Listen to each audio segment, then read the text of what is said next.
بڑی بے حیائی کے اندر آ گئے اور وہ لوگ جو ہیں شہوانی مسائل کو، نقصانی مسائل کو، جنسی مسائل کو پبلک کے اندر عام کرتے ہوئے گفتگو کر رہے ہیں. یہ سری بے حیائی ہے، اس میں دین میں اجازت اس کی نہیں ہے. جو چیز کو اللہ نے اختیار نہیں کیا، جس اسلوب کو نبی نے اختیار نہیں کیا، وہ اسلوب کوئی دائی استعمال کر سکتا؟ ہرگز نہیں. آپ لاکھ حکمتیں بول لیں لیکن وہ بے حیائی شمار کے. چلیے ایک حدیث تھا، اس کا ایک مفہوم ایک حدیث ہے، اور ایک اسی حدیث پر ہم درس مکمل کریں گے. اس میں سمجھنے کی بہت سی باتیں ہیں. یہ حدیث، یہ باب ہے، بابن، ایک باب، لیکن بابن کہہ کر اس کا عنوان جو ہے یہاں پر نہیں بیان کیا گیا. بابن کہہ کر اس کا عنوان جو ہے نہیں بیان کیا گیا. کیوں نہیں بیان کیا گیا؟ اس کے اندر قرآن کی ایک آیت کو استدلال کے طور پر اللہ تعالیٰ نے پیش کیا، لا تحرک لسانک لتعجل بہ. تو اس حدیث سے متعلق، اس باب سے متعلق صحابہ کرام کیا کہتے ہیں؟ پہلے میں وہ چیز آپ کو بتلا دیتا ہوں. لا تحرک لسانک لتعجل بہ. حضرت عبداللہ ابن عباس رضی اللہ عنہما کے متعلق کہا گیا کہ حضرت عبداللہ ابن عباس رضی اللہ عنہما نے اپنے عہد میں نبی کریم صلی اللہ علیہ وسلم کو دیکھا کہ جب وحی آپ پر نازل کی جاتی تھی تو آپ اس کو کیا کرتے تھے؟ تیزی کے ساتھ یاد کرنے کے لیے اپنے ہونٹوں کو استعمال کرتے تھے. کیسے؟ وحی آئی، یاد کرنے کے لیے اس طریقے سے ہلاتے تھے اپنے ہونٹوں کو. تو حضرت عبداللہ ابن عباس جب یہ حدیث بیان کرتے تھے تو وہ بھی نبی کی اقتداء میں اپنے ہونٹوں کو ایسے ہی کہا کرتے تھے. سبحان اللہ، ایسے ہی جو ہے اپنے ہونٹ ہلایا کرتے تھے. لوگ پوچھتے تو کہتے کہ یہ اللہ کے نبی کا طریقہ تھا، اسی لیے میں بھی یہ طریقہ اختیار کیا. ٹھیک ہے. اسی کے ساتھ ساتھ حضرت سعید بن جبیر بیان فرماتے ہیں کہ اپنے عہد میں جب بھی سعید ابن جبیر یہ حدیث کو بیان کرتے تو وہ بھی کیا کرتے تھے؟ نبی کی اقتداء میں اپنے ہونٹوں کو اسی طریقے سے ہلایا کرتے تھے جیسے اللہ کے نبی ہلایا کرتے تھے. یہ اقتداء ہے اللہ کے نبی کی. بعض صحابہ سے روایتیں منقول ہیں کہ نبی جیسے مسکراتے تھے ویسے ہی مسکراتے تھے. حدیث بیان کرتے وقت نبی جیسے بیٹھتے تھے ویسا بیٹھ کے دکھاتے تھے. یہ حدیث بیان کرتے اللہ کے نبی ایسا بیٹھے تھے. سبحان اللہ، یہ نبی کی اقتداء میں تھا اور حدیث سمجھانے کا ایک اسلوب اور طریقہ تھا. اسی لیے اس حدیث کو، اس باب کو اہل علم نے کہا، اس باب کا نام ہے کہ مسلسل بتحریک الشفتین، کہ اپنے ہونٹوں کو تسلسل کے ساتھ ہلانے کا باب. سبحان اللہ. کیوں؟ اس میں اللہ تعالیٰ اس کا تذکرہ فرمائے ہیں. چنانچہ حدیث اس طریقے سے ہے کہ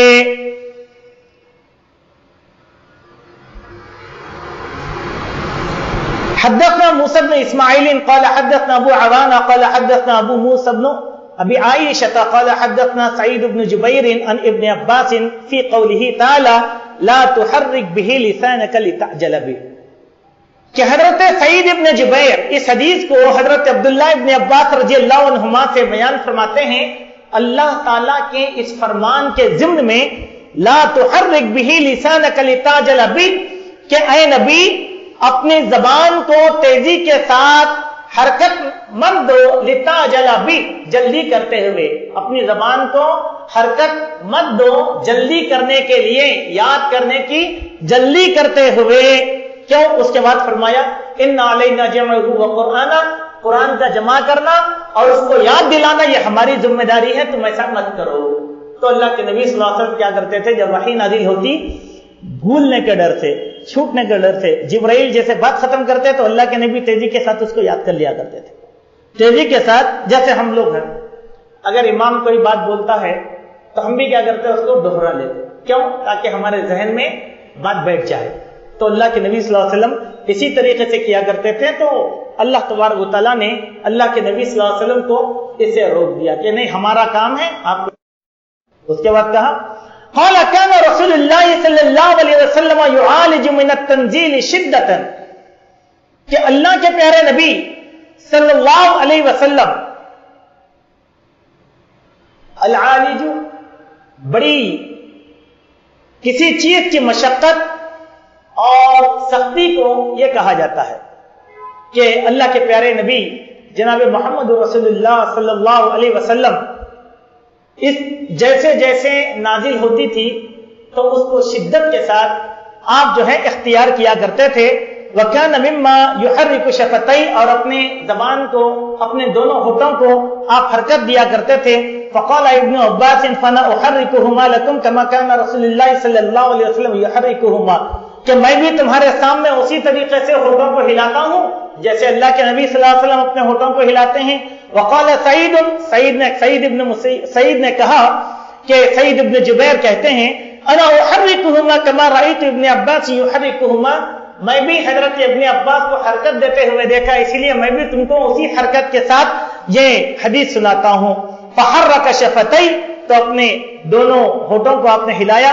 فانزل اللہ تعالی لا تحرك به لسانك لتعجل به ان علينا جمعه وقرآنا تو اللہ تبارک و تعالی نے حکم نازل فرمایا کہ اے نبی تم ایسا مت کرو اپنے زبان کو حرکت مت دو ہم تم کو جو ہے جمع کر کے دیں گے اور تمہارے سینے میں اس کو بسا دیں گے. قال جمعه لك في صدرك وتقرأه جمع کرنے کے معنی کیا ہے؟ ایسا صحیفہ اٹھا کے جمع کر کے دینا نہیں تمہارے سینے میں جمع کرنا. کس طریقے سے ہے وہ ہم اسی لیے ہم کہتے ہیں کہ وہی اللہ کے نبی صلی اللہ علیہ وسلم کے قلب اطہر پر نازل کی گئی اور اس وحی کے تحفظ کے لیے اللہ سبحانہ و تعالیٰ نے اللہ کے نبی کے قلب اطہر کو 2 مرتبہ دھویا تھا. بچپن کے شق صدر کے جو واقع آئے ہیں اور آپ کے دل کے اندر گندگی کا جو حصہ تھا اس حصے کو اللہ تبارک و تعالیٰ نے پھینک دیا. یہاں پر بہت سے لوگ یہ نہیں جانتے کہ دل کا سب سے پہلا آپریشن روئے زمین پر فرشتوں نے اللہ کے نبی کا کیا تھا. اور اس سے ایک بات یہ معلوم ہوتی ہے کہ گندگی برائی اور نجاست کا حصہ اللہ تعالیٰ نے دلوں میں رکھا اور یہ سوائے نبی کے کسی کا دل ویسا پاک نہیں ہو سکتا. اسی لیے نبی کو کیا کہا جاتا ہے؟ معصوم انل خطا. نبی گناہوں سے کیوں معصوم انل خطا ہوتے ہیں؟ گناہ کا جو حصہ تھا تو معلوم کیا ہوا دل میں اللہ تعالیٰ کئی حصے رکھ دیا. دکھتا ہے تو لوتھڑا ہے لیکن کئی حصے ہوں اس میں ایک برائی کا حصہ بھی ہے. نبی کے دل سے اللہ تعالیٰ نے اس حصے کو نکال کر پھینک دیا تھا. تب اللہ کے نبی صلی اللہ علیہ وسلم کیا کیا کرتے تھے کہ قرآن مجید فَإِذَا قَرَأْنَاهُ فَاتَّبِعْ قُرْآنًا قَالَ اسْتَمِعْ لَهُ وَأَنصِتْ اے نبی جب ہم قرآن کو نازل کرتے ہیں تو تمہاری ذمہ داری یہ ہے استماع کے معنی کیا ہوتے ہیں؟ کان لگا کر دھیان لگا کر غور کرتے ہوئے مکمل توجہ کے ساتھ سننا اسی کو کہتے ہیں استماع. کسی بھی بات کو جب تک دھیان لگا کر نہیں سنا جائے گا وہ بات یاد بھی نہیں ہوگی سمجھ میں بھی نہیں آئے گی. ایک دوسرا اس کے بعد وَأَنصِتْ اور خاموش رہو. ثُمَّ إِنَّ عَلَيْنَا بَيَانًا تمہاری زبان سے اس کا تذکرہ کروانا یہ بھی ہماری ذمہ داری ہے. ثُمَّ إِلَيْنَا أَن تَقْرَأَهُ کیسے پڑھنا ہے یہ بھی ہم تم کو بتا دیتے ہیں. فَكَانَ رسول اللہ صلی اللہ علیہ وسلم بعد ذلك إذا أتاه جبرائیل استمع اس واقعے کے بعد جب بھی جبرائیل سے آپ کی ملاقات ہوتی تو اللہ کے نبی دھیان لگا کر غور سے جبرائیل کی بات کو سنا کرتے تھے. فَإِذَا انطَلَقَ جِبْرَائِيلُ قَرَأَهُ النَّبِيُّ كَمَا قَرَأَهُ جب جبرائیل چلے جاتے تو اللہ کے نبی صلی اللہ علیہ وسلم اسی طریقے سے قرآن پڑھتے تھے جیسے جبرائیل سکھا کر جاتے تھے. ٹھیک ہے. اس حدیث میں سیکھنے کی بہت سی باتیں ہیں سمجھنے کی بہت سی باتیں ہیں. آپ کو تو بظاہر یہ معلوم ہوا کہ اللہ تعالیٰ نے نبی سے کہہ دیا کہ حفظ کرنے کی آپ کو ضرورت نہیں ہے ہم وہ آپ کو حفظ کروا دیں گے آپ کی زبان سے بولنا بھی ہم کروا دیں گے لہذا غور سے سنو. لیکن ہمارے لیے تعلیم کیا ہے؟ بہت سی تعلیمات ہیں. نمبر 1 بات یہ ہے کہ کوئی انسان اگر نبوت کا دعویٰ کرتا ہے تو اس کے اندر یہ اوصاف ہونی چاہیے. سمجھ گئے آپ؟ ایک بار اللہ کا کلام آیا تو دوبارہ اس میں بھول نہیں. اسی لیے اللہ تعالیٰ نے کہہ دیا نبیوں کے علاوہ کسی کے پاس بھی ہم وحی نہیں بھیجتے. ہو گئی بات. نمبر 2 یہ بات ہے اللہ تبارک و تعالیٰ نے یہاں پر ایک بات ہم لوگوں کو سکھایا ہے کہ جب بھی اللہ کی بات یا رسول اللہ کی بات کو ذہن نشین کرنا ہے، یاد کرنا ہے، تو ہمارے لیے ضروری ہے کہ اس بات کو استماع کریں۔ استماع کے معنی دھیان لگا کر سنیں۔ ہم لوگ دھیان لگا کر نہیں سنتے۔ دیکھیے، امام کے پیچھے کون کھڑنا ہے؟ امام کے پیچھے ہمارے پاس کیا ہے معلوم؟ مؤذن صاحب آ کے امام کے پیچھے کھڑے آ جائے۔ خیر، یہ ہمارے پاس ایک اصول بنا ہوا ہے، مؤذن کہیں سے بھی کھڑے ہو کر مسجد کے کسی بھی کونے سے اقامت کہہ سکتا ہے، کوئی حرج کی بات نہیں ہے۔ لیکن امام کے پیچھے کون کھڑنا ہے معلوم؟ وہ آدمی کھڑنا ہے جو انتہائی ذہین ہو، وہ آدمی کھڑے رہنا ہے جس کو قرآن یاد آتا ہو، وہ آدمی کھڑے ہونا ہے جو امامت کی صلاحیت رکھنے والا ہو۔ کیوں؟ امام کو کچھ ہو گیا، معمولی چیز کیا ہو سکتی؟ امام کا وضو ٹوٹ گیا، تو امام پیچھے والے کو امام بنا کر وہ نکل جائے گا، نمبر ایک۔ نمبر دو، اچانک امام چکرا گیا، گر گیا، تو دوسرا آدمی اس کی جگہ لینا ہے نا امام کی۔ اگر ناقابل آدمی اگر رہا تو کیا وہ امامت کرے گا؟ قابل لوگ کونے میں کھڑیں گے، ناقابل لوگ پیچھے کھڑیں گے۔ اچھا، کبھی کبھی امام سہو کر لیتا ہے، تو ہمارے پیچھے کھڑنے والوں کو اتنا بھی شعور نہیں ہوتا کہ اس کو لقمہ دے سکیں، چونکہ یاد ہی نہیں ہے قرآن، تو کہاں لقمہ دیں گے؟ اب امام بیچارہ ایک آدھ بار کھڑتا، کوئی لقمہ دے، کوئی بھی لقمہ نہیں دے سکتا۔ اب امام کیا کرتا؟ اتنا حصہ چھوڑتا، آگے نکل جاتا۔ تو امام کے پیچھے کھڑنے والا صلاحیت مند آدمی ایسے ہونا چاہیے جو امام کی قرأت کو پوری توجہ کے ساتھ سن رہا ہو، اور جہاں امام غلطی کرتا ہو وہاں اس کو ٹوکے اور اس کو لقمہ دے۔ اسی لیے اللہ کے نبی نے امام کے پیچھے کھڑنے والوں کے بہت سے ادب بتائے ہیں، اصول بتائے ہیں۔ وہ اصول کو تو وہاں کیا ہے؟ استماع ہے۔ نماز میں بھی اللہ کے نبی نے کیا کہا کہ تم امام کے پیچھے سورہ فاتحہ کے علاوہ کچھ بھی مت پڑھو، اور امام جو قرآن پڑھتا ہے اس کو غور سے سنو۔ بولے سبحان اللہ۔ استماع کرنا، صحابہ کرام استماع کرتے تھے، اللہ کے نبی کے پیچھے سنتے تھے، اللہ کے نبی کی مجلسوں میں بیٹھتے تھے۔ اسی لیے میرے بھائی، ہمارے وہ نوجوان، وہ شباب جو علم سیکھنا چاہتے ہیں، پہلے اپنے اندر استماع کا شوق پیدا کریں۔ استماع کے معنی امام کی بات کو، مدرس کی بات کو، استاذ کی بات کو، عالم کی بات کو، چاہے اجتماع میں ہو چاہے جمعہ کے خطبے میں ہو، غور سے سننا چاہیے۔ بعض لوگ ہوتے وہ لوگ بات کو غور سے نہیں سنتے، نہیں سن کے کیا کرتے؟ باہر جانے کے بعد ایک کی دو لگا ڈالتے۔ ارے ایسا بول رہے تھے، ارے میں تو ایسا بولے ہی نہیں، میں ایسے ہی بولے آپ، ارے کیا بولے بولو تو نہیں، وہ میں بھول گیا، تو پھر آپ نے استعمال نہیں کیا، الزام کیوں لگاتے ہو؟ بات کب یاد ہوتی ہے؟ اچھا یہ تو دین کی بات نہیں، یہ دنیا کی بات بھی ہے۔ آپ ذہین طالب علم بننا چاہتے ہیں، کلاس کے سب سے اچھے طالب علم، تو سب سے اچھا طالب علم وہ رہے گا جو استاذ کی بات کو پوری توجہ کے ساتھ سنتا ہے، تو اس کو یاد رہ جاتی ہے بات کو۔ اور جب وہ استاذ کی بات ذہن سے نہیں سنتا تو اس کی بات بھلا دی جاتی ہے، اس کے ذہن سے نکل جاتی ہے۔ نمبر ایک استماع۔ دوسرا وَأَنصِتْ، استماع کب پیدا ہوتا؟ جب خاموش بیٹھتا۔ اسی لیے جمعہ کے خطبے کی تعلیمات کیا دی گئی ہیں؟ کسی کو اشارے سے بھی گفتگو کرنے کی جمعہ میں ممانعت ہے، کسی کو خاموش بیٹھو بولنے کی بھی کیوں؟ خطیب کے خطبے سننے کی جو اہمیت ہے وہ ضائع ہو جائے گی، اسی لیے وہاں انصت، خاموش بیٹھو۔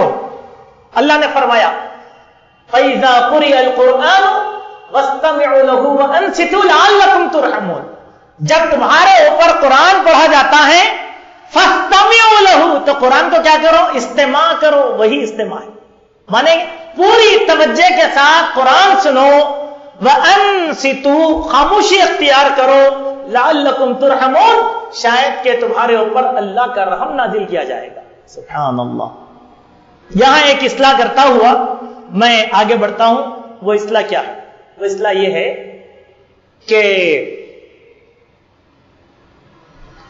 ہمارے پاس بہت بری عادت ہے۔ وہ کیا ہے؟ ہم دین میں اسی لیے پیچھے ہوتے ہیں کہ ہم خاموش بیٹھنا نہیں چاہتے. بعض لوگوں کو آپ جمعہ میں دیکھیں گے، جمعہ کا خطبہ بھی چلتا ہے تو وہ بات کرتے رہتے ہیں. اچھا، منتظمین میں یہ بات بھی خراب ہوتی ہے، چاہے منتظم ہو چاہے عام آدمی ہو، خطبہ شروع ہو گیا تو گفتگو نہیں کرنا چاہیے. اچھا ٹھیک ہے. عورتوں سے متعلق ایک ہدایت کی بات یہ ہے کہ ہماری عورتوں کے اندر باہمی گفتگو کرنے کی بری عادت رہتی، چاہے نماز ہو چاہے مسجد ہو. نہیں دیکھتے، نہیں، مسجد کو آنے کے بعد لایا نہیں، کوئی گفتگو نہیں، خیریت الحمدللہ وغیرہ سب نماز کے بعد. لیکن جب جمعہ چلتا ہے خاموش. اچھا، ہمارے نوجوانوں کا ایک بری عادت کیا ہے، وہ نماز میں استماع نہیں کرتے.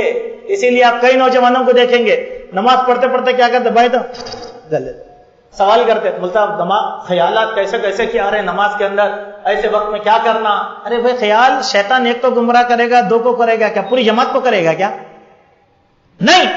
آپ کی عدم توجہ یہ بتاتی ہے کہ نماز میں آپ کا دل نہیں ہے، اسی لیے آپ نماز میں بھول اختیار کر رہے ہیں. اگر استماع ہو اور انصات ہو، یعنی دھیان سے سننا ہو، خاموش بیٹھنا ہو، تو پھر آپ نماز کے اندر کوئی غلطی نہیں کریں گے. صحابہ کرام جو ہے قرآن سنتے سنتے روتے تھے نماز میں. بولے کیوں روتے تھے؟ وہ استماع کی وجہ سے دل کے جذبات پیدا ہو جایا کرتے تھے. جنت کا، جہنم کا، عذاب کا جو معنی مفہوم ہے وہ بڑی آسانی کے ساتھ سمجھتے تھے. اور کب سمجھ میں آئے گا؟ اس وقت سمجھ میں آئے گا جب آپ خاموشی اختیار کریں گے. تو یہ دو حدیثیں تھیں. ان دو حدیثوں کے ضمن میں کچھ باتیں تھیں جس کو ہم نے آپ کے سامنے رکھ دیا. ویسے درس کے لیے ایک تیسری حدیث بھی تھی، لیکن کافی تھوڑا سا وقت طلب حدیث ہے، کچھ چیزیں اس کے اندر سیکھنے کی، حدیث مختصر ہے لیکن سیکھنے اور سکھانے کی چیزیں بہت سی ہیں. دو احادیث ہیں اس کتاب کے ختم ہونے کے لیے. ایک حدیث تو کافی طویل ہے، 1 صفحے کی حدیث ہے. انشاءاللہ ہم اس کو آئندہ ہفتہ پورا کرنے کی کوشش کریں گے. دوبارہ ہم آپ تمام احباب سے گزارش کرتے ہیں کہ دیکھیں، علم سیکھنے کا موقع ہمیں بار بار نہیں ملتا، سکھانے والے بار بار نہیں آتے. اللہ کے فضل اور اس کی توفیق سے یہاں پر جو ہے دین سکھایا جا رہا ہے، حدیث سکھائی جا رہی ہے، سمجھائی جا رہی ہے باتیں. آپ لوگ پابندی کے ساتھ اس درس میں شرکت فرمائیں، اپنے ساتھیوں کو بھی لے کر آئیں، اور خواتین سے بھی گزارش ہے کہ وہ اس درس میں ریگولر آتی رہیں تاکہ ان کو حدیث کے متعلق، اللہ کے نبی صلی اللہ علیہ وسلم کی سنتوں کے مطابق اور بخاری شریف کے متعلق بہت سی باتیں معلوم ہو سکتی ہیں. اب ذہن میں یہ بات نہ رکھیں کہ صرف صحیح بخاری کی بات ہوگی. آئندہ کتاب الایمان اور دوسرے مسائل شروع ہوں گے تو حدیث کی دوسری کتابوں کا بھی تذکرہ انشاءاللہ یہاں پر کیا جائے گا. اللہ تعالی ہمارے یہاں جمع ہونے کو قبول فرمائیں. اقول قولی ھذا استغفر اللہ لی ولکم ولسائر المسلمین. سبحانک اللہم ربنا وبحمدک، نشہد ان لا الہ الا انت، نستغفرک ونتوب الیک.